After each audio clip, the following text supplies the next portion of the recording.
நண்பர்கள் அனைவருக்கும் வணக்கம்.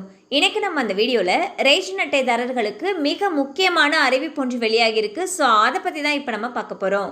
ரேஷன் அட்டைதாரர்கள் அவரவர் வசதிக்கேற்ப விரல் ரேகை உள்ளிட்ட விவரங்களை புதுப்பித்துக் கொள்ளலாம் என்று தமிழக அரசு அறிவித்துள்ளது. இதற்காக தனி முகாம்கள் நடத்தவும் தேவைப்படின் வீட்டிற்கே சென்று புதுப்பிக்கவும் நடவடிக்கை எடுக்கப்படும் என்று கூறப்பட்டுள்ளது.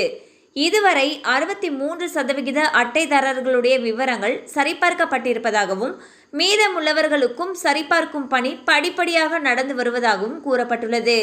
ஸோ பார்த்தீங்கன்னா ரேஷன் அட்டைதாரர்கள் அவங்களுடைய விவரங்களை அவங்க வசதிக்கேற்ப பதிவு செய்து கொள்ளலாம்னு சொல்லியிருக்காங்க. ஸோ இதுக்குன்னு தனி முகாம்கள் அமைக்கப்படும்னு சொல்லியிருக்காங்க. அது மட்டும் இல்லாமல் யாரெல்லாம் ரேஷன் கடைக்கு போய் பண்ண முடியலையோ அவங்களுக்கு வீட்டிற்கே புதுப்பிக்க நடவடிக்கை எடுக்கப்படும்னு சொல்லியிருக்காங்க.